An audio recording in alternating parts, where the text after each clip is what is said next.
Welcome to my podcast, Rashad in Conversation. Today I'm joined by Oluwafemi Adare. Oluwafemi is a certified quality food safety and sustainability professional with extensive experience in developing and implementing management systems across diverse industries, including manufacturing and food sectors. He's a CQI certified principal lead auditor in food safety management systems and occupational health and safety management systems as well. He's recognized for his ability to thrive in dynamic startup environments where innovation and adaptability are key. Oluwafemi is a recipient of multiple international honors, including the 2024 Exemplar Global Community Recognition Award in the audit category, the Alliance to Stop Foodborne Illnesses 40 Under 40 Award, as well as an honorable mention in the volunteering category at the International Quality Awards 2024. A Digital for Sustainability champion, he's certified by United Nations System Staff College and United Nations Environment Programme. He's passionate about advancing sustainable business practicing, fostering a culture of continuous improvement, and contributing to the global conversation on quality, safety, and environmental stewardship. I have known or been connected to Oluwafemi for about 4 or 5 years, and I'm delighted we're having this conversation with all of our listeners and viewers. Hi. Hello, Rashad. Thank you for the opportunity to join this conversation. Oh, I am looking forward to learning from all of your experience. And the awards that you have are absolutely remarkable. Congratulations on all of them. Thank you very But much. this introduction will never do its justice. Why don't you share with our listeners about your career journey? How did you get to where you are today? Okay, thank you, Rashad. Hello, everyone listening and watching this podcast. My journey into quality began with a background in microbiology and public health epidemiology. So early on, I've always been fascinated by how systems, not just individuals, influence health, safety, and performance. So in 2011, just immediately after I completed my master's degree program in public health, I got a job with a management consulting firm in Nigeria called Qualitas Consulting. They were particularly looking for an individual with my background, and what I was able to do with the organization was I started off with the food safety management systems implementation for organizations, supporting them, towards meeting international standards. So this curiosity I had, because for me it was a curiosity going into that job, because somebody of my background typically will end up being in a healthcare setting. But out of my curiosity, I wanted to really know what this was all about. So that passion I had actually eventually evolved into management systems. And I would say I was fortunate also to work with a boss who also was my mentor.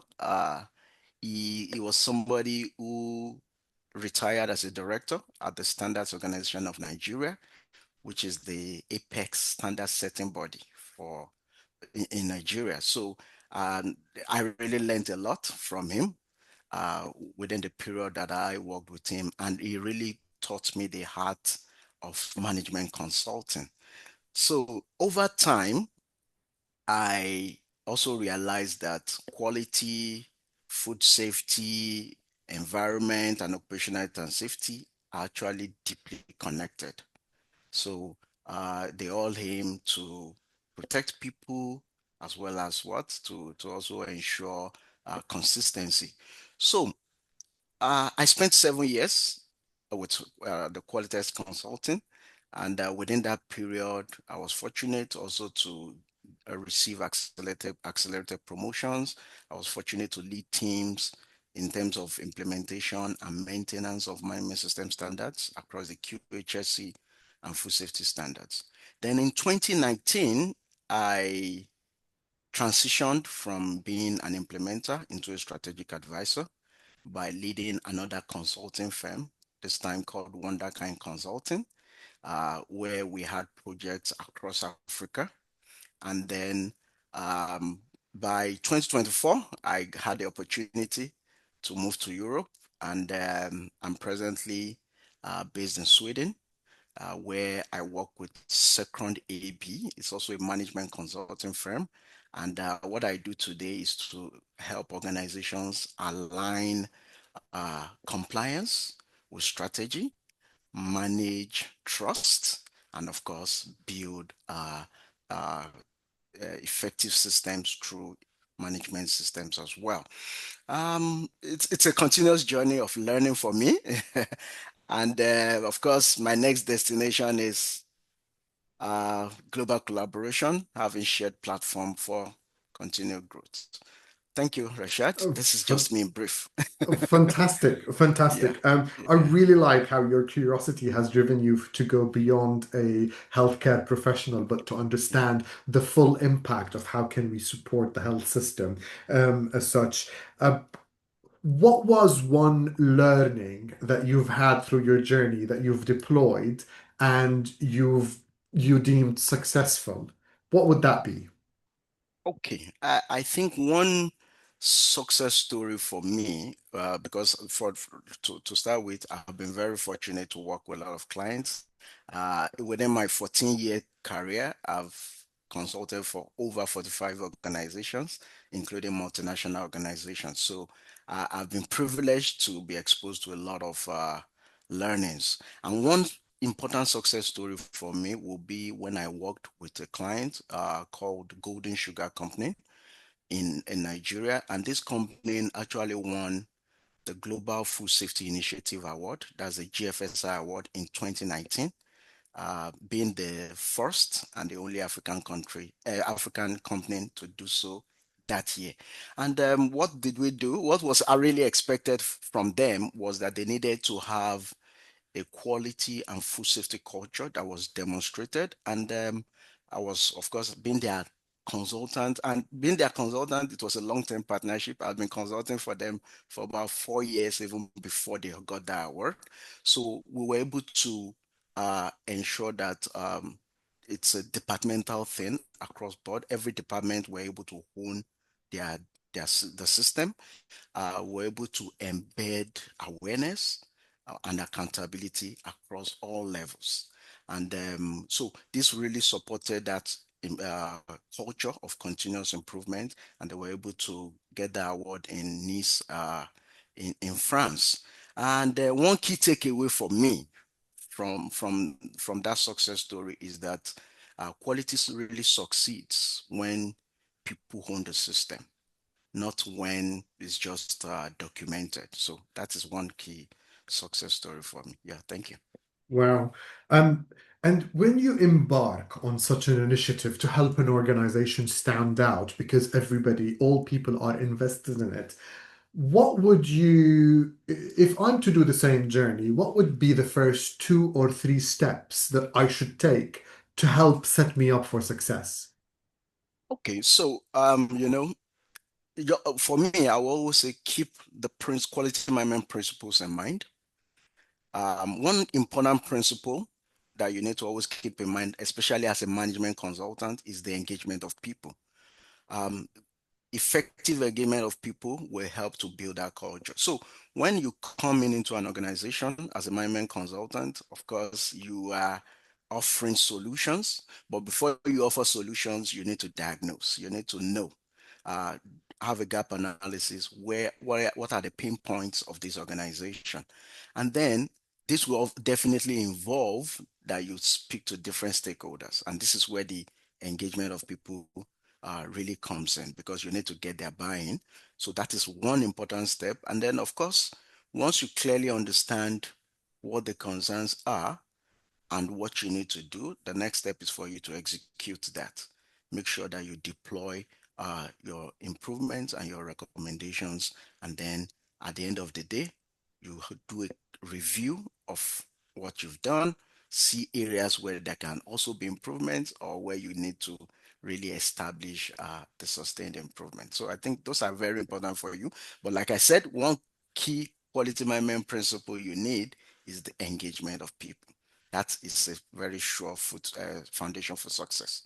I like that what you've explained is somehow my brain went to the Plan, Do, Check, Act or Plan, Do, Study Act, depending on what Okay, sort of yeah, discipline you do. But what sits on top of that is no matter how much you plan and how much you do and how much you check, if you don't bring people on board and try to solve their needs of how they want to solve a problem or improve their system, then that cycle is not useful.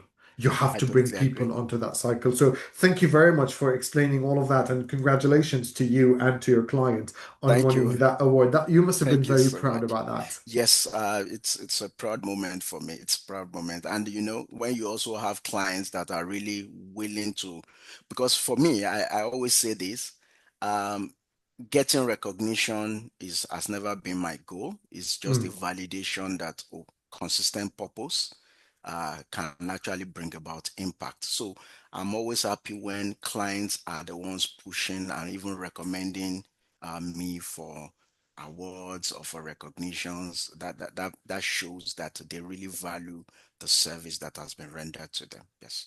Absolutely, absolutely. Yeah. And even though that's not sort of the end goal, but Yeah. I also find that when you get that independent outsider looking into a framework that you've done and sort Yeah. of can acknowledge that, that will always have that level of impact on individuals. We find that with the International Quality Awards that the As Charter well. Quality Institute holds. And you think, Yeah. yes, the impact that the award or even being shortlisted as a finalist is Yeah. huge on those people who are participating because it's being assessed from an outsider, not from your direct impact. So Absolutely. I totally get it.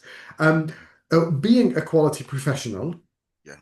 food safety and health and safety is never a glorious job. So I do get that it's very difficult along the way. And Yeah. while I'm excited for you for all of the awards, I think Yeah. it's fair to assume that it's not always easy and smooth sailing.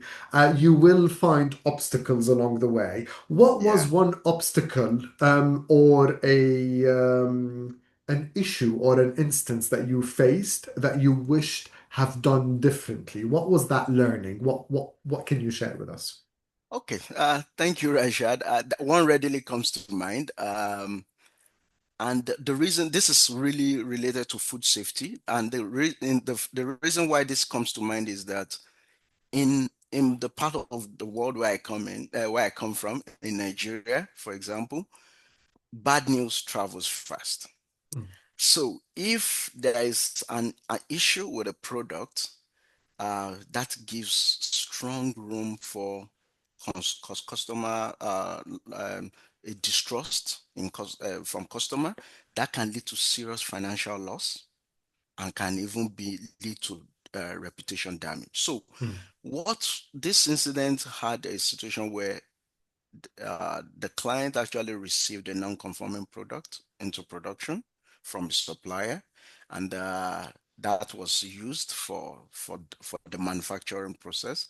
But thankfully, the quality team was able to detect on time the traceability issues related to that product. So what we were able to do was, okay, we had to put that product on hold.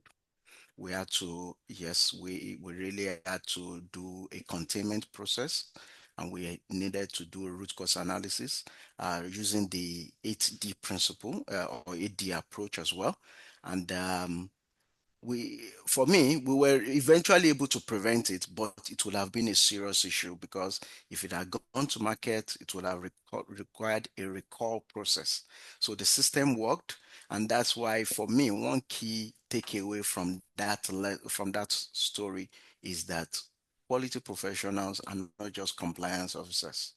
Yeah, that they are actually, they are risk managers and they are protectors of trust. And it's always good to have a team that you can work with to ensure that happens. Yes. Did the business lose any financials because the product was contained as well? Yes, it was, Mm, and so one of the things we had to do, you're absolutely right. One of the things we had to do was we had to reinforce our supplier verification process, which was the the process to prevent a recurrence of such. But definitely, it was something that still had, but it has some financial losses, but could have been worse if it had gone to market. Yes. Um, yes, those things make us realize that when you are working in a process in an environment that's your job day in and day out, sometimes you can easily lose sight on the fact that one mistake. I'm not going to say non-conformance because that makes it more of a compliant bit. But one Yeah. mistake in that process actually causes people's lives, especially around food safety. Food It has an safety. impact that will, on public. Yeah. And even if the public sometimes the impact is not directly the next step, maybe three steps down the line, the public will be impacted. And it's very easy to lose sight of that. So understanding how to contain an issue and how to investigate for it not to be repeated and make sure you Yeah. act promptly is always helpful for the benefit of our listeners and viewers as well. You mentioned about the 8D approach. So Yes. we professionals like lots of abbreviation. Do you want to tell us a little bit, just high level, about this tool that's in your toolbox? Yes, it's a very good tool, but a tool. It's a root cause analysis methodology, and what this is usually is used mostly in automotive industry, and of course I'm also exposed to that now, in Sweden. But it's also something that can be used in manufacturing and healthcare as well. And of course, the process is just saying you have to plan your team, have a team that will look at what the problem is. You need to describe that problem, and then you need to put in containment issues, almost like a correction Mhm. to address the immediate problem. And then from there, you do your effective root cause analysis, and then you put your corrective actions in place. And then, of course, you make sure that you are able to implement that corrective action to prevent the recurrence, and then you congratulate your team in making sure that they've done a great job. So it's actually a very effective tool that And you can it's use. Yes, it's a straightforward tool as well. very straightforward as well. One of the Correct. things when the real um, impact this tool has for everybody that's not tried it before is that it enables teams to be very intentional that they have a problem that they want to solve. Now, it sounds AD like you have to go through so many steps, but it's really what is the problem? Who's going to help me fix it? How can I make sure the fix is there? But having that structure would allow people to be intentional, verbalize, document to say, Documented. yes, Yeah, I have this problem. This is how I'm going to fix it. Because we all know if you want to achieve a goal in life, write it down. And this is the same thing. If you want to achieve fixing a problem, write it down and go through it. So it's that same absolutely. approach. Thank you very much. Absolutely. Thank You're you. welcome. In fact, you summarized this very well for me. Thank you. That's brilliant, Yeah, Oluwafemi. yeah, Thank you very much for that. yeah. Um, that's of course a lesson learned to have, and Yeah. you've shared about your success as well. Yes. With your cross sector, you've helped so many organizations. Yes. Yes. You've operated in now different countries as well. Yeah. What would be the one common skill that you've always benefited from when engaging with different clients, whether it's in manufacturing, food safety, and so on? Okay. For me, I think is the communication skill. Communication skill is very important to help you get the buy-in of the stakeholders. Like I said, the people are the most important. Mhm. You can have the perfect documentation, but if the people are not involved, you cannot get the desired result. So communication skills is vitally important, and you also need analytical skills. So one thing about, I think the way I look at it, like something I saw recently, you need to have the natural skills. As a quality professional, you also need to have the notice skills, and you need to have the necessary skills. So the natural, basically, as a management, because I'll be speaking more from a management consultant perspective, you need the communication skills. Like I said earlier, you need to be able to analyze effectively. And these are at least very important natural skills as a management consultant. And then noticed will be what are those things, maybe public presentation skills, which comes back to communication as well. Very important for you. And then, of course, for the necessary skill, because I'm a QHSC and a food safety consultant, I had to go through the learning, had my lead auditor certifications in quality, food safety, operational health and safety, among others as well. So you need to be able to combine all these skills, basically, combine all these skills and apply them to your Natural, desired result. notice, necessary. Unnecessary. Absolutely. I love it. The three N's. I like that. Yes, I like yes, that. yes, yes. Fantastic. Oluwafemi, a person with your experience and knowledge, and if I might say with your awards as well, how do you Thank keep you. yourself and your knowledge up to date? What's your Very go-to important. sources? Thank you very much. You see, what like we say in management consulting, curiosity sustains your relevance. So for me, I need to keep learning. I need to keep learning. And one source for me, like you're aware, Rashad, is the quality magazine, the quality world itself. The quality world publication from CQI is replete with a lot of learning. I've just I was privileged to look at the winter edition just yesterday, and You of beat me course to it. I beat you to that. I beat you to that. So, and you see, one part that really captured my attention was the cybersecurity section of it. Really love that, and so that's one good source for me. Then I also have listened to podcasts. I'll be honest. One podcast I listen to very well is Exemplar Talks. It's from Exemplar Global, which interestingly they also invite a lot of CQI members as well to talk about a lot of quality related issues.